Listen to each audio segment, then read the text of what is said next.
Hey guys, it's Jess. I am here today to talk about The Bone Season by Samantha Shannon. I love this book. Oh my gosh, this is my first 5-star read of the year, and it is so good. Also, isn't that naked cover just gorgeous?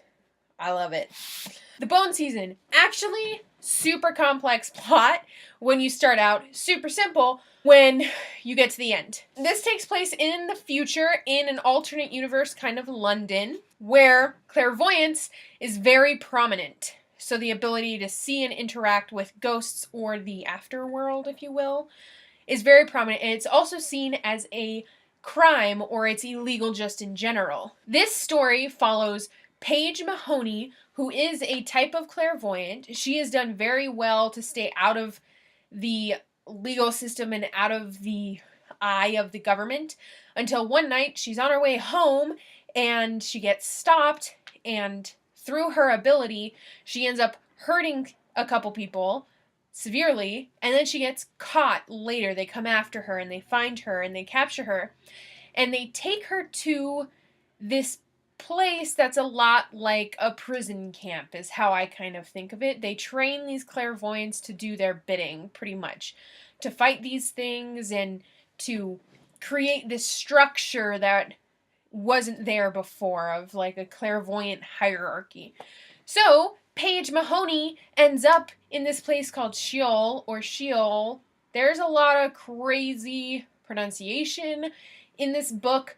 And a lot of crazy terms. There's a glossary at the back, which is crazy to me, but that helped a lot. So when you don't remember what kind of clairvoyant this is or who that is, it's in the back of the book so you can look to get a reference. So that's super helpful. Anyway, Paige Mahoney, also known as 40 because they assign numbers to these clairvoyants that come, she plots an escape and pretty much a jailbreak for everyone. And that's what this story follows. It follows her learning not only about herself and about the people that surround her, but also about like what this Sheol is and who inhabits it and what they're doing to the government, what the government's doing to them, all that complex sort of stuff.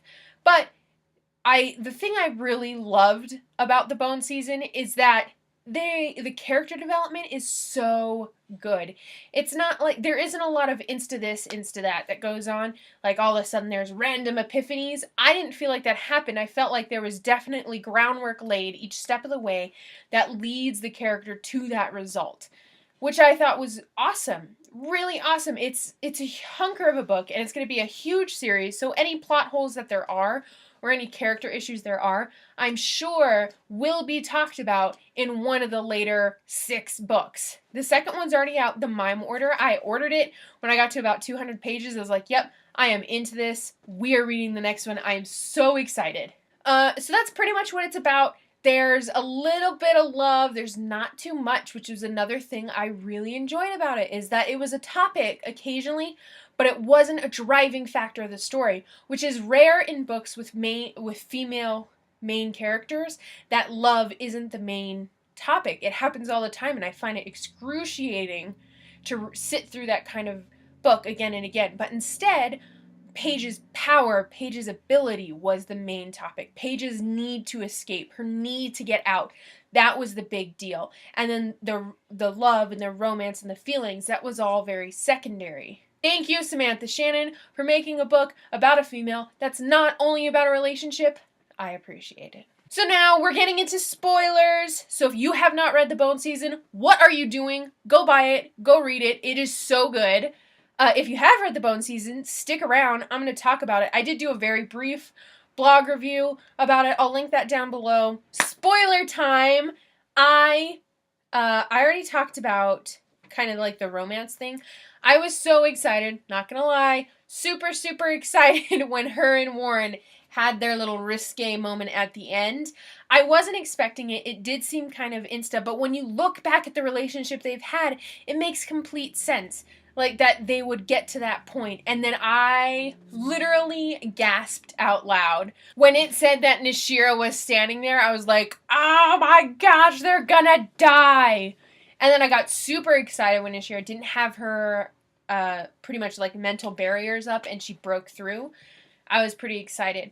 I really loved how Samantha Shannon played out Lys losing her cards and how that is her connection to the Ether and how that's her lifeline and what happens when you lose that lifeline. I really like that. It really gave me an idea of what this is to these people and how it works. I really like the lead-ins to the next book, learning more about what the government's doing, who's involved, what's going on.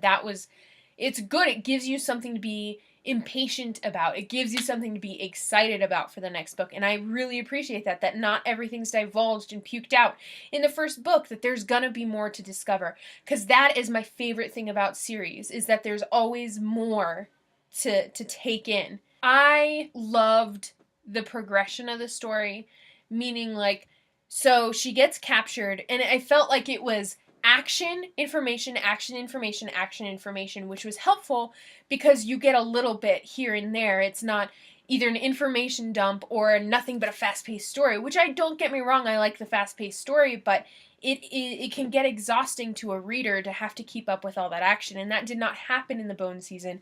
And I'm really hoping that doesn't happen in the Mime Order. I'm so excited to keep reading. And then the dream sequences. I was so confused on the flashback dream sequences until later in the book where Warden talks about how it's him who's doing it. And it's him who's viewing her dreams because she took this pill that he gave her. It's just so interesting. I loved the fact that Warden was one of the scarred ones. I did not see that coming. It's hinted at a lot in the book. So I'm surprised I didn't see it coming, but I didn't. I would think they would shun those people or kill them or use the petals on them, do something to keep them at bay, to get rid of them, to show the rest of the people of S.H.I.E.L.D. that it's not okay to help humans. And it was so interesting. I feel like there's a lot of correlation to how we view differences and oddities in the world now and how they view clairvoyance and how we deal with those things, much like they deal with them with the clairvoyance. So it was amazing. I loved it. I thought it was fantastic. It's just proof again that humongous page counts are worth it.